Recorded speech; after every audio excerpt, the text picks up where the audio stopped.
Boa noite a todos, boa noite a todas, são 19h30, vamos ouvir o clamor da terra e dos pobres? E aí pessoal, tudo bem com vocês? Hoje eu trabalhei até dizer chega. Minha esposa que está aqui do lado também trabalhou muito, porque ela está preparando o trido. Né, amor? De trido de Nossa Senhora de Lourdes, né, amorzinho? Sim. E aí já viu, né? Tem que preparar um monte de coisa. Voltar para ela. Né, eu vou aqui organizar.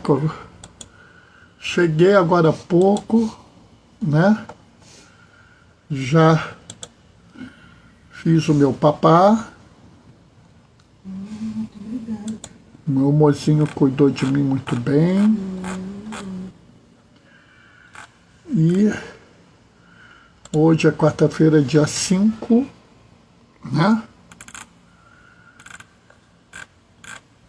Ontem não teve live não, porque ontem eu estava de plantão, né? Se entrou alguém, quem foi? Ô Marli, boa noite, paz e bem. Oi, minha irmã, te amo. Vamos aqui para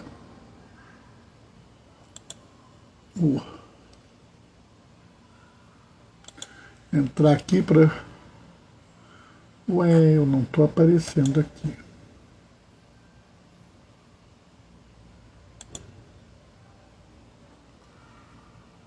Gozado, hoje eu não estou aparecendo aqui. Tá bom? Meu celular tá lá no quarto. Tem problema não, moço. Tá dando para levar tudo aqui. Mas como você sabe se tá aí? Eu sei que eu estou online porque a Marli entrou. Se a Marli entrou, eu estou online. Né? E aí, Marli, tudo bem com você? Aqui no Rio hoje só teve um pequeno forno. Nada demais. Totalmente normal, um forninho. Né? Vocês acham que está quente? Acham? Pode ficar tranquilo. Do jeito que a coisa está, ano que vem vai estar bem pior. Tá? E quanto mais quente, mais onda de frio, mais inundação, né? Os alimentos vão ficar mais caros. Tá? Pode se preparar. Né? Ela vem você com essa... Não, não sou eu não. Isso são dados científicos. Oi, Gracinha, boa noite, paz e bem. Oi, Gracinha, te amo. Inclusive é dramático você ver que em 2015 o Papa Francisco escreveu para o mundo falando sobre isso. Gilmar, boa noite, irmã, paz e bem. Gilmar, já deu um beijo nas meninas?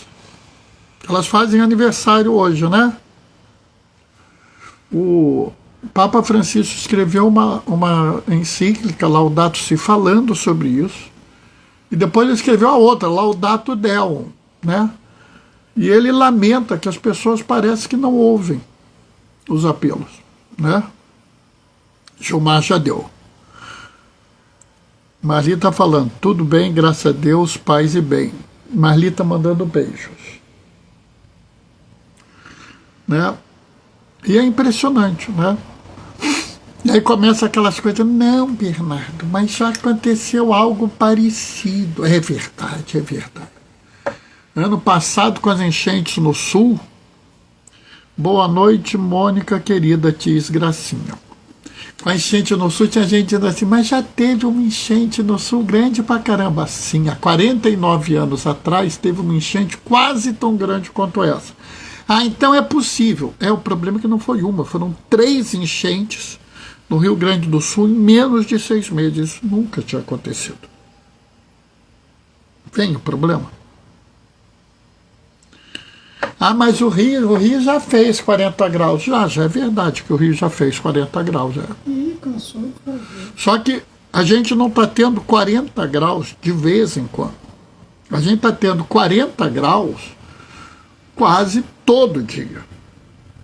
E quando o Rio faz 40 graus, normalmente é na vigência do El Niño, que esquenta a água do Pacífico e aumenta a temperatura.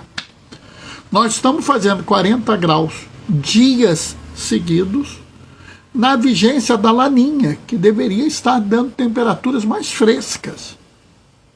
Então, a gente não pode fazer uma análise disso de forma isolada.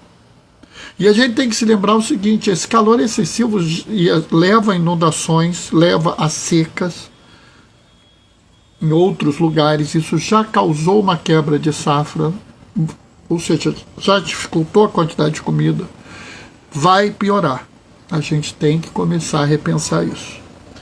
Mas já está na hora, vamos começar. O Senhor esteja convosco. Ele está no meio de nós. Proclamação do Evangelho de Jesus Cristo, segundo Marcos. Naquele tempo, Jesus foi a Nazaré, sua terra, e seus discípulos o acompanharam. Quando chegou o sábado, começou a ensinar na sinagoga. Muitos que o escutavam ficaram admirados e diziam: de onde recebeu ele tudo isso?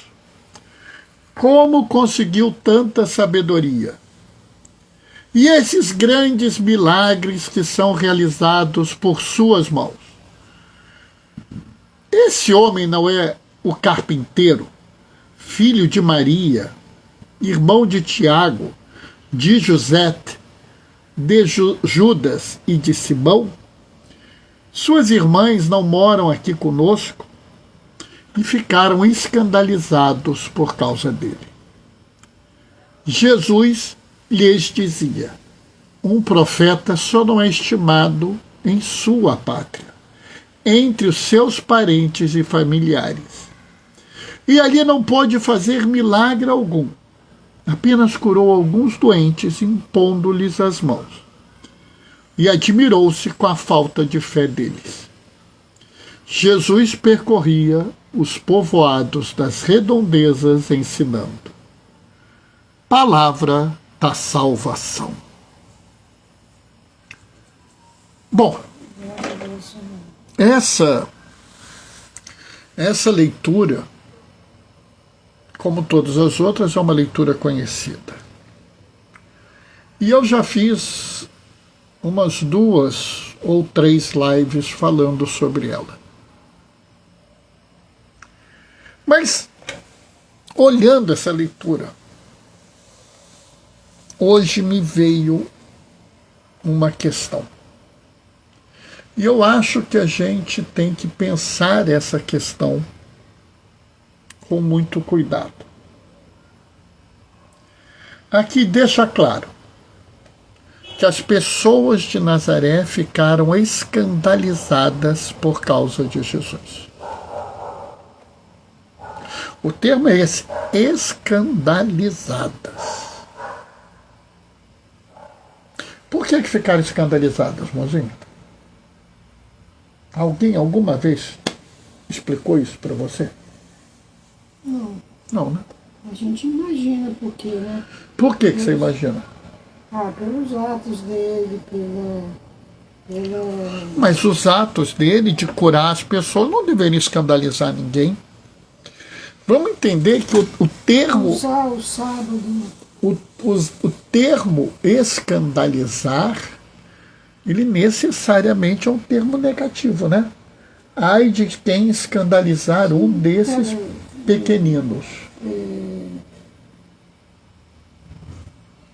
Você sabe... Fazer milagre no sábado. Mas o grosso dos milagres dele não eram no sábado. Não. Eu desafio alguém que está assistindo essa live, ou que vai assistir essa live, responder essa pergunta. Porque, na verdade, isso fica mal explicado. Aliás, eu duvido que você tenha ouvido de alguma pessoa uma explicação para isso. E eu vou dizer para vocês que eu não sou melhor do que os outros, porque eu vou explicar isso. Não é por isso. Não quero aqui fazer uma coisa do tipo, Ouçam o diácono Bernardo, porque ele é bom, os outros são uma porcaria. Não. Vamos parar com essa desespero de competição. Tem que seguir fulano, seguir Beltrano. Não, porque padre Beltrano é que fala o certo, diácono tal é o que fala o correto, o resto não, tá tudo herege, é tudo que não sabe nada. Não, não é isso. Cada pessoa tem uma forma de entender e compreender a Sagrada Escritura, né? E eu faço a minha interpretação, mas eu não criei a minha interpretação. Ela é baseada em outras pessoas que trabalham a Sagrada Escritura. Eu apenas faço a interpretação a partir do que eu vejo. Do que eu vejo de concreto. E, olhando claramente isso, é muito estranho. Porque Jesus já tinha fama de profeta. Ele já tinha manifesto milagres, tanto que eles falam, né? De onde vem tanta sabedoria? E esses grandes milagres que ele realiza. Então já havia fama de milagreiro, já havia fama de sábio, já havia fama de profeta. Por que eles se escandalizam? Na Bíblia inteira, os profetas são admirados. Na Bíblia inteira, quem faz milagre é admirado. Na Bíblia inteira, quem é sábio é admirado. Mas Jesus não foi. E aqui só tem um motivo. É o preconceito. Na verdade, eles ficaram escandalizados porque eles são preconceituosos. Eles ficaram escandalizados não porque Jesus fez algo errado, mas porque a ação de Jesus no mundo vai contra a concepção que eles têm de sociedade, a concepção que eles têm de religião. Na verdade, o que acontece é mais ou menos o que Simeão previu. Jesus será causa de reerguimento e queda de muitos em Israel, porque ele é um sinal de contradição. Nazaré é uma cidade muito pequena. Era uma cidade que não tinha nenhum grande atrativo. Não tinha nenhuma grande coisa assim, né? Nazaré era uma pequena vila. Hoje em dia temos bairros que são muito maiores do que Nazaré. Eu gosto de lembrar que um dos apóstolos disse: de Nazaré não sai nada de bom. Mas se lá havia uma pessoa totalmente especial, amada por milhares, seguida por milhares. E quando ela vai lá, em vez das pessoas ouvirem, em vez das pessoas aprenderem, em vez das pessoas mudarem a sua vida, elas exerceram o seu preconceito. E aqui fica o alerta para você que está me ouvindo. Quantos preconceitos vocês viram? Quantos? Eu vou mostrar para vocês que tem 3 preconceitos. Primeiro, a família. Nós conhecemos essa família. Nessa família aí não tem ninguém de igreja, não. Não tem nenhum rabino, não tem nenhum sacerdote, não. Como é que ele tem tanta sabedoria se ele não é de igreja?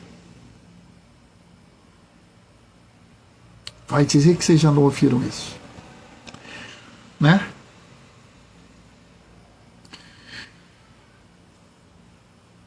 O segundo é um preconceito social. Ele é filho de carpinteiro. Ele é pobre. Onde já se vê esse pobre tá falando desse jeito? Né? Tô cansado de ver isso acontecer.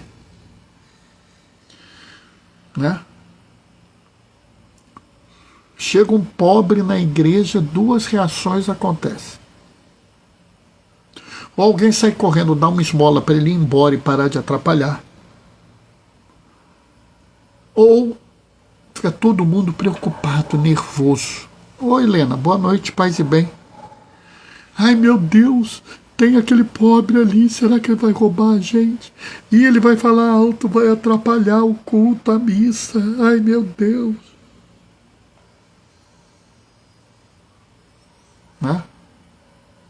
Chega lá um pobre, começa a fazer uma reflexão sobre a Sagrada Escritura. O que esse cara está falando?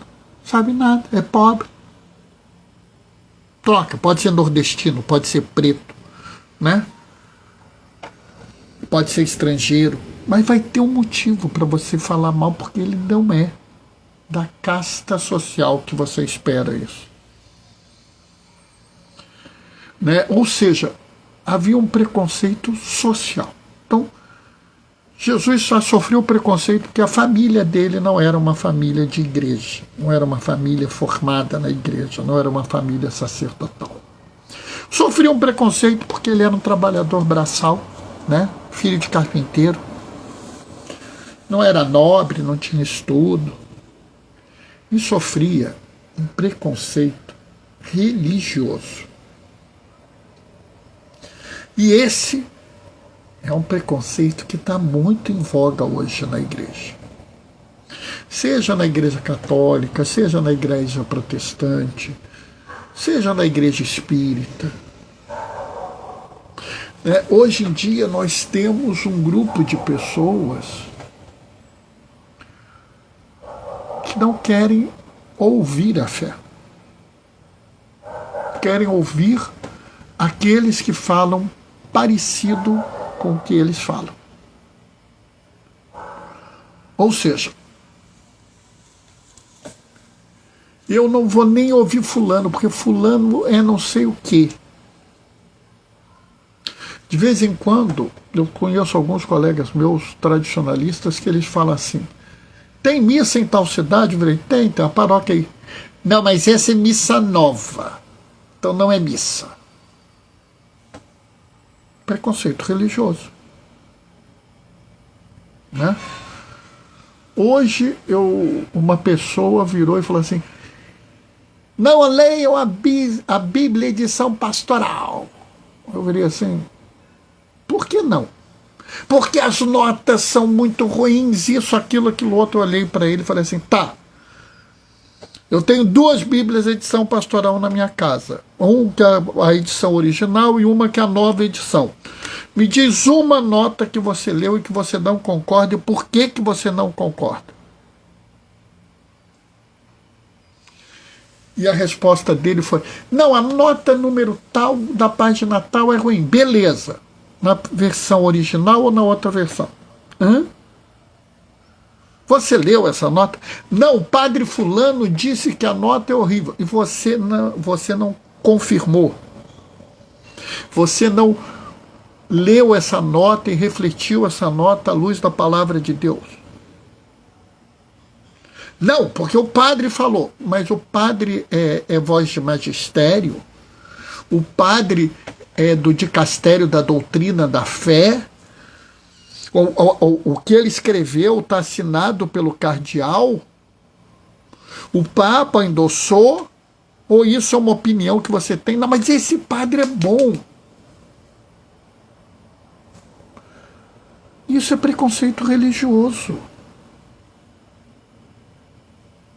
É o mesmo preconceito que jogaram contra Jesus. Não queriam ouvir ele, queriam apenas que ele falasse o que eles estavam acostumados. Quando Jesus lê a profecia de Isaías, que Deus me ungiu para anunciar a boa nova aos pobres, libertar os cativos, restaurar a vista dos cegos, e tirar todos da opressão e anunciar o ano da graça do Senhor. E hoje se cumpriu essa profecia, as pessoas piraram. E hoje, se eu falar que nós temos que resolver as opressões do mundo. Muitos vão reclamar comigo. Mas a libertação dos oprimidos está no Antigo e no Novo Testamento. Libertar os cativos está no Antigo e no Novo Testamento. Vera, Lúcia, Lucas. Boa noite, paz e bem, Vera. Ou seja, o que tem de errado nisso? Nós acreditamos no Deus de Abraão, Isaque e Jacó, que ao ouvir o clamor do seu povo, desceu, viu a opressão deles e desceu para libertá-los da opressão. Não, mas isso que você está falando é coisa de comunista, é teologia da libertação. Não. Pode ser até que uma pessoa da teologia da libertação faça essa leitura. Mas eu quero que você me mostre onde está o erro nisso. Entende a questão? Não, não quero nem ouvir fulano. Não. Isso não é, isso é preconceito. E o preconceituoso foi o que negou Jesus. Se você vive uma estrutura que você está em preconceito, você está negando Jesus, como esses que negaram Jesus. Eu não aceito que o Santuário Nacional de Aparecida pôs um manto com arco-íris LGBT. Bom, primeiro que não é você que tem que aceitar, porque você não é o reitor do santuário, né? Mas qual é o erro que existe nisso? Afinal de contas, na igreja há espaço para todas as pessoas. E não sou eu que estou falando isso. O Papa Francisco falou isso, mas não é só ele que falou isso. Nós temos vários e vários santos, doutores da igreja, teólogos. Nós temos pais da igreja que falam que a igreja é aberta para todas as pessoas. Ah, Bernardo, mas o modo de vida... Não, peraí. Você conhece o modo de vida de todas as pessoas que estavam naquele santuário para você emitir esse julgamento? Se você quer emitir o julgamento a respeito da comunidade LGBT, qual o seu julgamento a respeito dos racistas, dos machistas, dos xenófobos? Oi, Marcela, boa noite, paz e bem. Qual o seu julgamento a respeito dos corruptos? Porque, nota bem, se eu quero dar a mim o direito de condenar todo um grupo de pessoas pela minha impressão da vida dessas pessoas, sem conhecer de fato essa vida, eu estou fazendo o mesmo que a comunidade de Nazaré fez. Ele é filho de carpinteiro, ele não tem autoridade para falar isso. Boa noite, paz e bem, abraços na doutora Mônica. Marcela está mandando um abraço para você, mozinho. Marcela lá do Coroado. Tá vendo? Está mandando um abraço para você, Marcela. Ou seja, nós temos que parar de ser preconceituosos. Nós não podemos ser preconceituosos com uma pessoa por causa da família dessa pessoa. Nós não podemos ser preconceituosos com uma pessoa por causa da estrutura social.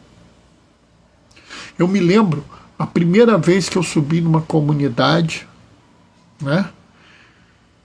E quando eu falei, eu vou fazer celebração da palavra na favela. Quando eu falei isso, alguns colegas meus olharam, mas você vai subir a favela? Pô, pessoal, já subi várias vezes, só tem gente boa lá. Preconceito social. E o horror do preconceito social é que você nega a dignidade de uma pessoa. Primeira vez que eu fui no presídio, eu fui com medo. Na segunda, eu fui tranquilo. E, sinceramente, eu não podia imaginar que eu estava tão errado assim. Vai dizer que não tem gente perigosa lá? Tem! Mas a imensa maioria das pessoas que estão lá não são perigosas. Eu não sei nem por que estão presas.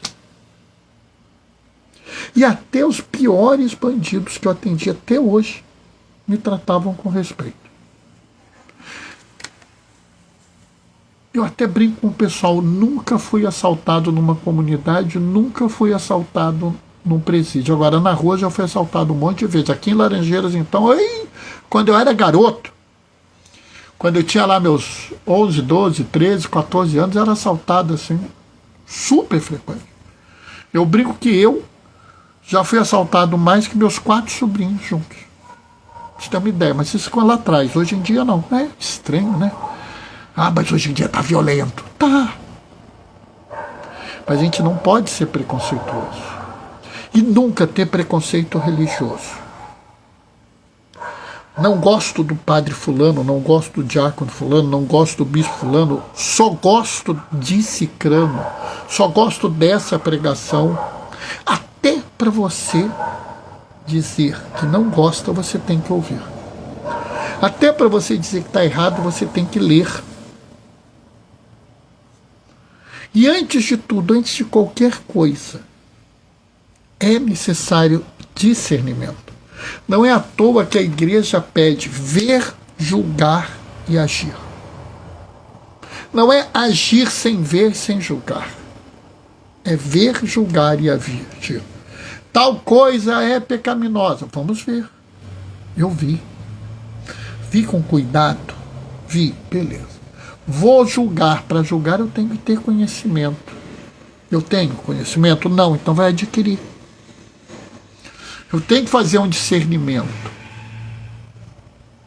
E quando for fazer o discernimento, às vezes é preciso rezar, sabe, pessoal? Às vezes é preciso ter paciência. Eu não vou falar nada ainda. Mas eu exijo que você fale. Mas eu não sei. Eu não vou falar porque eu não tenho conhecimento suficiente. Qual o problema de falar isso? Já falei isso mais de uma vez. Depois que você avaliou, teve o discernimento, julgou, aí está na hora de agir. Mas mesmo quando for agir, haja com cuidado. É muito interessante como frequentemente as pessoas citam a primeira carta de Pedro. Estejais sempre prontos a dar razão da sua esperança. E normalmente fazem isso para logo em seguida atacar de forma dura alguém. E eu acho muito gozado, porque a pessoa não leu o versículo seguinte. Fazer isso com mansidão e longanimidade. Ou seja, fazer isso com mansidão, cuidado e misericórdia. Então, até quando for agir, haja com cuidado, manso e com misericórdia. Hoje em dia, o que eu mais vejo são pessoas condenando os outros sem sequer ouvi-los. São pessoas acusando os outros sem sequer ouvi-los. Isso é o que o povo de Nazaré fez com Jesus por preconceito. E que nós corremos o risco de fazer, porque somos educados cada vez mais a essa distorção. Não sejamos o povo de Nazaré que condenou Jesus. Sejamos os seus discípulos. Sejamos os seus parentes. Sejamos até como Maria. Vamos adiante com Ele, sempre cuidando das pessoas. Amém? 20 horas. Não tem jeito. Atualmente eu não consigo mais falar pouco. Bom, está na hora. Eu vou me despedir, deixando a minha bênção e marcando o encontro com vocês quinta-feira. Tá? Amanhã. Né? Amanhã, às 19h30, a gente se vê de novo. O Senhor esteja convosco. Ele está no meio de nós. Por intercessão de Oscar Romero, desça sobre vós e permaneça para sempre a bênção do Deus Todo-Poderoso no amor. Ele que é Pai, Filho e Espírito Santo. Amanhã, às 19h30, a gente se vê. Até lá. Beijos e bênçãos. Tchau, tchau.